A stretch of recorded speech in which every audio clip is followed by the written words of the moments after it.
Welcome back to North of the Broad. I'm your host, Karen Wyman, coming to you from Vaden of Buford. I'm joined this afternoon by Tina Gentry, CEO of the United Way of the Lowcountry. Welcome. Thank you. It's so nice to be here. It's so nice to have you here. I know you have a lot going on at the United Way, and there's a lot that you want to share with our viewers out there today. So let's go right to it and tell me what's going on, what's new in the Lowcountry. We have a lot going on right now in the United Way of the Lowcountry. Actually, we have just moved into our community impact model, and that is a phenomenal model, and we're so proud to have rolled that out. Studies have shown in the past we have actually funded programs, but more program interventions. And studies have shown that funding program interventions definitely makes a positive impact in our community. However, it doesn't get to the root cause of issues.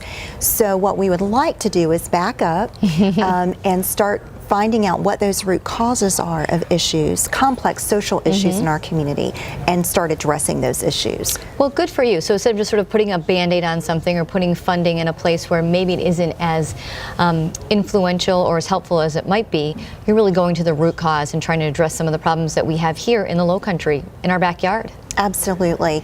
And so in order to identify those issues, obviously United Way staff could come up with a list of them, but we really wanted the community to determine what those issues were so that we could move the needle together through collaborations and partnerships. And so we held a series of community conversations.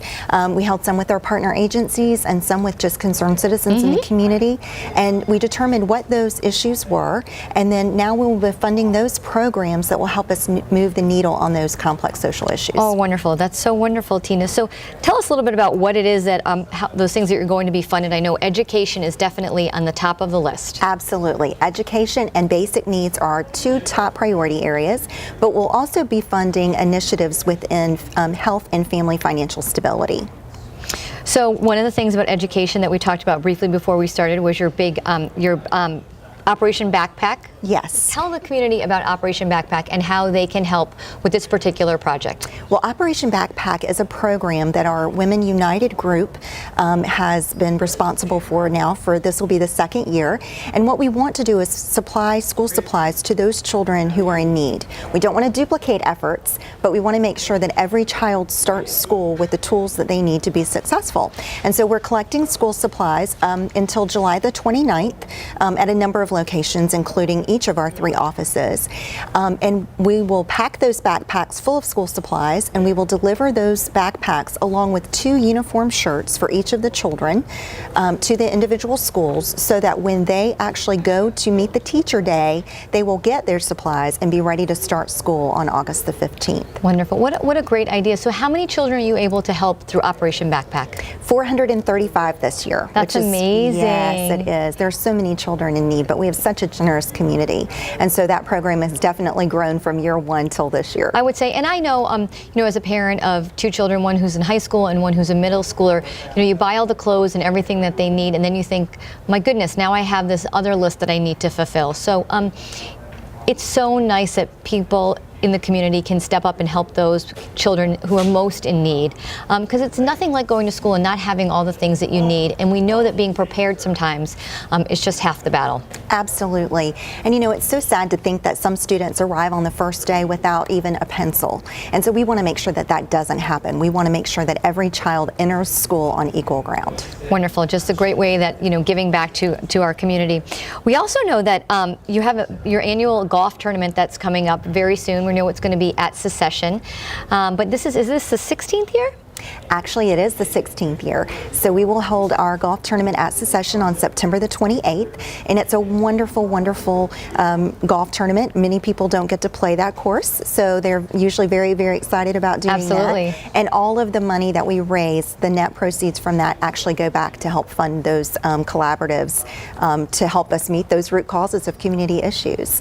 It's just wonderful that the people are as generous as you have mentioned, and that they step up not only for Operation Backpack, but they'll come out and be able to enjoy such a beautiful golf course. I actually live down the street from Secession, and I'm always peering in the gates to think, what's it like in there? And so tell us, what are the other opportunities people have in order to step up and help the United Way, or some other projects that may be going on through the end of the summer and into the fall? Well, one thing that I would definitely like to make you aware of is our Read and Deed program, which is our early childhood tutoring program. We are in 8 elementary schools throughout Beaufort and Jasper counties and have been since 2012. We're actually adding 1 new school this year, so we'll be in 9. And we go into the schools and we tutor children one-on-one or in small groups, K through 3rd grade, because what we want to make sure of is that students are reading on grade level by the time they enter the 4th grade. And we've been doing this now since 2012, and we've had great results. The most important thing about our programs, we're actually working with students who would receive no other intervention. These are the students that are in the 2nd quartile, they're on the bubble, and so they can go either way. And so we've made a significant impact in those children's lives. And we know that you want to catch them when you can. You know, you don't want them to get past that point where they're falling further and further behind from their classmates and the rest of their pupils. Absolutely. And what we know is that if children aren't reading on grade level by the time they enter the 4th grade, the chances of them finishing high school are very slim.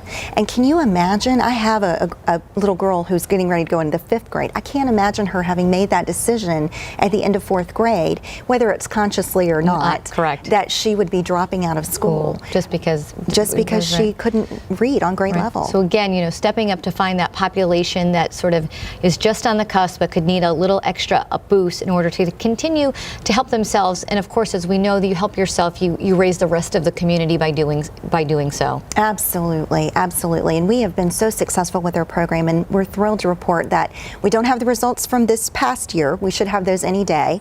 But the previous year, we actually tutored over 675 students, and of the ones who actually were tested, so they had to begin the school year in the school year in the program, 99% of the students in Beaufort County increased their MAP scores, and 96% in Jasper County increased their iStation scores. Wonderful. So the program is definitely working. Tangible results, without a doubt. Tangible results. Anything else you want to share with the community before we wrap up today, Tina? Well, I just want everyone to know that our Read and Deed program is certainly a collaboration between our volunteers and between the school district and between the United Way of the Low Country. We couldn't do it without the support of the community and the support of the school district, so we're so proud of that.